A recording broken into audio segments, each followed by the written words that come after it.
Guys, welcome to Bharadwaj vlogs. Guys, मैं आपको बताना चाहता हूँ कि मैं जा रहा हूँ राजस्थान में हम चित्तौड़गढ़ वगैरह जाएंगे। हमारी देहरादून से भी ट्रेन है हरिद्वार की, तो मिलते हैं गाइस स्टेशन पे। तो गाइस फाइनली हम स्टेशन पहुंच गए हैं और हमारी ट्रेन है। उसके बाद फिर कुछ दिखाते हैं। कैमरा में हाई करो। Hello guys. तो गाइस देखो स्टेशन। तो गाइस मिलते हैं। काफ़ी थके, बड़े बड़े बैग लाद रखे गाइस हमने। चलो गाइस मिलते हैं बाय।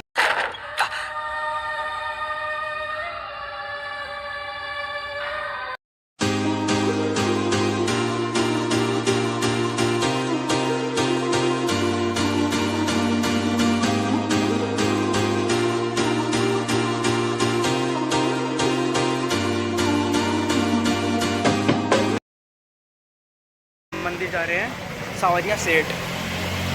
तो बाकी वहाँ पे जाके आपको मंदिर का व्यू दिखाएंगे सावरिया सेठ का। ओके फिर मिलते हैं मंदिर में गाइस। राम राम। तो गाइस हम आ गए अब सावरिया सेठ मंदिर में। हाँ, 20 रुपया महीने ले जाओ।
एकड़ में फैला हुआ और 13 किलोमीटर के अंदर इसका सेफ्टी वॉल बना हुआ।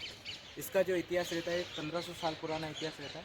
उस ज़माने के अंदर यहाँ पर 84 पानी के कुंड, 113 मंदिर और 8 महल बने होते हैं। लेकिन मुस्लिम आक्रांता द्वारा यहाँ पर 27 अटैक होते हैं। उसमें से 3 अटैक जो होते हैं मेजर अटैक साबित रहते हैं। इसका परिणाम जौहर के रूप में होता है, यानी महिलाओं की जीत, पुरुषों की हार और महिलाओं की जीत। तो उन्हीं महिलाओं से हार का सामना नहीं कर पाए मुग़ल शासक, तो उन्होंने हमारा किले को डैमेज करना चालू किया। तो अभी आप जितना भी ये नुकसान आप देख रहे हो ना, ये सारे मुस्लिम इन्वेडर द्वारा ही नुकसान किया गया है ना। तो उन्हीं के द्वारा यहाँ पर महल, मंदिर और भवन डिस्ट्रॉय किया गए, मंदिरों को खंडित किया गया। तो यहाँ पर जितने भी अभी मंदिर देखोगे वो रिनोवेशन के, जो उदयपुर की रॉयल फैमिली द्वारा रिनोवेशन किया गया। तो यहाँ पर सबसे पहले जो अटैक करने वाला शासक था दिल्ली का सुल्तान अलाउद्दीन खिलजी 1303 के अंदर, है ना। यहाँ के शासक थे रावल रतन सिंह, जो रानी पद्मिनी के हस्बैंड होते हैं।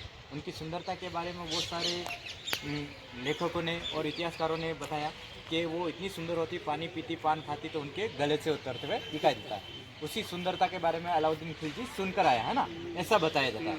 लेकिन रियल जो रीज़न था वो कोई रानी को प्राप्त करने वाला रीज़न नहीं था। मेन रीज़न था मालवा गुजरात लूटपाट करना। तो यहाँ के जो राजा रहते थे राजस्थान के अंदर, उनसे वो टैक्स वसूलते थे। दिल्ली से सुल्तान जब भी चलेगा मालवा गुजरात लूटपाट करने के लिए, तो राजस्थान बीच में पड़ता था। यहाँ की छोटी बड़ी चेक पोस्ट जो है उनसे टैक्स वसूलती थी। तो वो छोटी बड़ी रियासतों को टैक्स देना, यानी हिंदू राजाओं को टैक्स देना पसंद नहीं करते थे। तो अलाउद्दीन खिलजी ने क्या किया, बाकी मुग़ल शासकों ने क्या किया कि इस राजधानी को ही अपने अधिकार में कर लें, ताकि हम इनको टैक्स ना दें, टैक्स फ्री हो जाए, है ना। दूसरी, अपनी जो सेना है यहाँ पर कुछ समय विश्राम करेगी, क्योंकि इतनी लंबी यात्रा करेगी तो उनको थोड़ा विश्राम करने का भी जगह मिले। तो अलाउद्दीन खिलजी ने यहाँ पर इस फोर्ट को 6 मंथ तक घेराबंदी किया।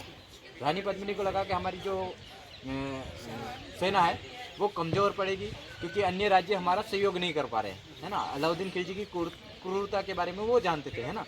तो अन्य राज्य हमारा सहयोग नहीं कर पा रहे हैं, तो हमारी सेना लड़ने के लिए तो जाएगी लेकिन वापस लौटेगी नहीं। तो यहाँ पर हमारे रावल रतन सिंह लड़ने के लिए गए थे, तो उनकी धोखे से हत्या कर दी जाती। यही खबर किले के अंदर पहुँचाया कि ये दुश्मन कभी भी फोर्ट के अंदर प्रवेश करेंगे, हम युद्ध हार चुके। तो महिलाओं ने इसी जगह, ये जो पीपल का पेड़ आप देख रहे हो ना, यहाँ पर गार्डन बना हुआ जो पहले जौहर स्थल के रूप में जाना जाता था, और अभी भी यहाँ पर पहले लगभग 40 से 50 फीट गहरा गड्ढा था। महिलाओं ने चंदन की लकड़ी, घी, तेल, नारियल, कपास से भरकर तैयार किया और चिता जलाकर अपने आप को अग्नि को समर्पित कर दिया। तो राजस्थान का सबसे बड़ा अग्नि जोहर होता है 16,000 लेडीज़ के साथ, जो रानी पद्मिनी द्वारा ही किया जाता है। ये वर्ल्ड फेमस है ना। तो रानी पद्मिनी ने यहाँ पर जोहर किया। अलाउद्दीन खिलजी की सेना यहाँ पर पहुँची तो सारी महिलाएं उनको जली हुई मिली। तो उसने इसी हार को बर्दाश्त नहीं कर पाया तो पूरे फोर्ट को डैमेज किया। बाद में 1956 में सेंट्रल गवर्नमेंट ने अधिकार किया, तो यहाँ पर खुदाई किया। खुदाई में राख के अवशेष, ज्वेलरीज, महलों के, मंदिरों के पार्ट्स मिले। तो उनको लगा कि यही जोहर स्थल है, तो उन्होंने इसको मिट्टी से भरकर गार्डन में डेवलप कर दिया और एक छोटा सा हवन वेदिका बना देते हैं। इस हवन वेदिका में हमारी जो royal family Udaipur city palace के अंदर रहती है, वो साल में एक बार यहाँ पर आती है और हवन यज्ञ करते हैं। साल में एक बार ही होता है ना, अपनी महिलाओं को, अपनी वीरांगनाओं को श्रद्धांजलि अर्पित करना साल में एक बार ही होता है। अपने होली के बाद जो एकादशी आता है ना, उस टाइम यहाँ पर अकबर ने अटैक किया था, महिलाओं को जोहर करना पड़ा, 3 टाइम जोहर हुआ था, तो वही। तो यहाँ पर साल में एक बार हवन यज्ञ होता है। पीछे जो आप बिल्डिंग देख रहे हो, इसको बिल्ड किया था महाराणा कुंभा, जो महाराणा प्रताप के फोरफादर थे। इसको टावर ऑफ विक्ट्री, विजय स्तंभ के रूप में जाना जाता है। ये 2 राज्य एक साथ विजय करने की खुशी में बनाया गया था। फर्स्ट आता है मालवा के महमूद खिलजी, जिन्होंने मध्य प्रदेश बसाया। सेकंड पे आता है अहमद कुतुबुद्दीन, जिन्होंने अहमदाबाद शहर बसाया। ये उस समय के 2 मुस्लिम राज्य थे। महाराणा कुंभा ने दोनों पर एक साथ विजय किया। उसी विजय के उपलक्ष्य में विजय स्तंभ का निर्माण होता है। 1440 में इसका निर्माण होता है। 10 साल इसको बनने में लगे और उस जमाने के अंदर 90 लाख का खर्चा आया था। अपने हिंदू धर्म में 9 ग्रह होता है ना, 9 ग्रह के आधार पर 9 फ्लोर। इसका हाइट है 122 फीट और चढ़ने के लिए 157 स्टेप बने हुए हैं, 157 सीढ़ियाँ बनी हुई है, ऐसे राउंड करते हैं। लेकिन कोविड के समय में गवर्नमेंट ने इसको हमेशा के लिए क्लोज कर दिया, क्योंकि इसमें बहुत स्पेस बहुत कम है, अंधेरा है, तो क्राउड एरिया है ना, तो इसलिए इसको बंद कर दिया। हमारे राजस्थान की जो पुलिस होती है, उसके 22 शोल्डर में आपको विजय स्तंभ का मोनो देखने मिलेगा, सिंबल है ना। राजस्थान का गौरव और चित्तौड़ देता है, अभी हम ये मंदिर देखेंगे। ये आज से 1000 साल पहले बनाया गया था। भोपाल के जो राजा थे भोजराज, 11वीं सेंचुरी के अंदर इस मंदिर का निर्माण होता है। इधर से चलेंगे है ना, तो इस मंदिर के अंदर एक ही सिंगल स्टोन में 3 फेस बनाए, ब्रह्मा, विष्णु, महेश, और इस मंदिर का नाम रख दिया समाधेश्वर, है ना। समाधि के स्थल पे बना हुआ, क्योंकि ये शमशान एरिया और समाधि का स्थल हुआ करता था, इसलिए इसको समाधेश्वर के रूप में जाना। हाँ। ये पीछे जो जितने भी है ना, ये सती टेम्पल और समाधियाँ हैं, और ये जौहर स्थल, तो रॉयल फैमिली के शमशान एरिया। ऊपर नहीं चलना है, वहाँ से अंदर चलेंगे। बस एक फोटो खिंचवा रहे हैं। हाँ, फोटो जरूर। उदय सिंह जी के चीफ कमांडर थे। सामने जो हवेली आप देख रहे हो, उदय सिंह जी के चीफ कमांडर होते हैं, जिसका नाम था जयमल फत्ता। शीश कटने के बाद धड़ लड़ते रहे। हाँ, जब अकबर पूरी हिंदुस्तान की सेना लेकर आया था ना मेवाड़ को झुकाने के लिए, तो महाराणा प्रताप और अकबर के महाराणा प्रताप और उदय सिंह जी के खास सेनापति थे जयमल फत्ता। उन्होंने उदयपुर के रॉयल फैमिली को समझाया कि आप अभी यहाँ से शिफ्ट हो जाइए, है ना, ताकि हम रॉयल फैमिली को सेव कर सकें। इस किले की सुरक्षा तो हम कर लेंगे, लेकिन रॉयल फैमिली को बचा नहीं पाएंगे। तो उदय सिंह जी यहाँ से 120 किलोमीटर दूर चले जाते हैं। उदयपुर से पहले पड़ता है गोगुंदा, वहाँ पर वो पहाड़ों में शरण लेते और अपने नाम से वहाँ पर उन्होंने शहर बसा दिया, उदयपुर शहर। पहले मेवाड़ का कैपिटल चित्तौड़ था, जब उदय सिंह जी ने उदयपुर शहर बसाया तब मेवाड़ का कैपिटल उदयपुर शिफ्ट हो जाता है और यहाँ पर अकबर का कब्जा हो जाता है। लेकिन अब अकबर यहाँ पर शासन नहीं कर पाया, अपने कुछ सैनिकों को छोड़कर वो उदयपुर की तरफ रवाना हो जाता है ना। तो वहाँ पर हमने 40 किलोमीटर दूर ही एक अटैक को रोक दिया, जो हल्दी घाटी का युद्ध कहलाता है ना। 40 किलोमीटर दूर उदयपुर से पहले ही सेव कर दिया। फिर बाद में होता है दीवे के नाम से जाना जाता है वो गेट। पहले सती गेट के नाम से जानते थे, अभी इसको जौहर गेट के नाम से जाना जाता है। तो इसको उत्तरी जौहर गेट के नाम से जाना जाता है। तो गाइस आपने देखा होगा कि धर्म के बारे में कितनी बातें बजाई जा रही हैं, और ये जो आपको सब देखने को मिल रहा है ये है पिथौरागढ़ में किस महल है उनका, किनका, रतन सिंह जी का। तो अभी और बातें हैं जो बताई जा रही, और हमें प्राउड होता है कि हम हिंदू धर्म में और जो कि पैदा हुआ। प्रताप के फादर हाँ ने, उदय सिंह ने बनाया था ना। हाँ।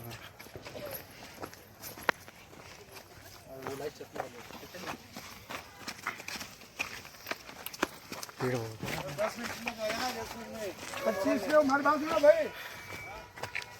प्रताप क्या किया?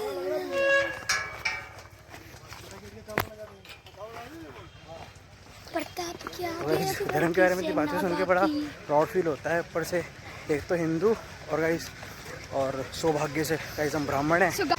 गाइस आगे का व्लॉग आता रहेगा, कुछ चीज़ें मैं दिखा नहीं पाया हूँ किसी कारण। तो लगता है फाइनली थक गए हैं, अब ले लिया हमने होटल, और क्या बोलते हैं काफ़ी थक गए गाइस। आपने देखा होगा हम महल गए थे, राजा रतन सिंह जी महल गए थे, तो उनका महल के बारे में काफ़ी अच्छा गाइस आपको एक्सप्लेन पता ही करा। होगा वहाँ पे पद्मावत मूवी की भी शूटिंग हुई है, तो आपने देखा ही होगा उसमें जो भी सीन वगैरह था। तो गाइस वहाँ पे जब बताया कि राजा वगैरह के बारे में काफ़ी अच्छा लगता है, तो वो काफ़ी अच्छा एक्सप्लेन करा, और सुन के थोड़ा अजीब लगता है कि हमारे हिंदू धर्म में मतलब काफ़ी लोगों ने कुर्बानी दी है गाइस, और प्राउड होता है इसकी हम हिंदू धर्म में पैदा हुए और सौभाग्य से ब्राह्मण प्राउड समाज टू बी में। इंडियन। तो गाइस ओके, तो अगला व्लॉग उदयपुर और जयपुर का होगा, और क्या बोलते हैं इसी के साथ व्लॉग यहीं तक था, और अब व्लॉग 2 जयपुर और उदयपुर का आएगा। तो इसी के साथ जय श्री राम, गुड नाइट। और हाँ एक चीज़ और छोटे भाई, और गाइस रिक्वेस्ट है आपको, प्लीज़ सब्सक्राइब और लाइक कर देना अगर आपको वीडियो वगैरह पसंद आई हो। भाई जी कमेंट ज़रूर करना, ठीक है। Okay, love you YouTube family, Ram Ram.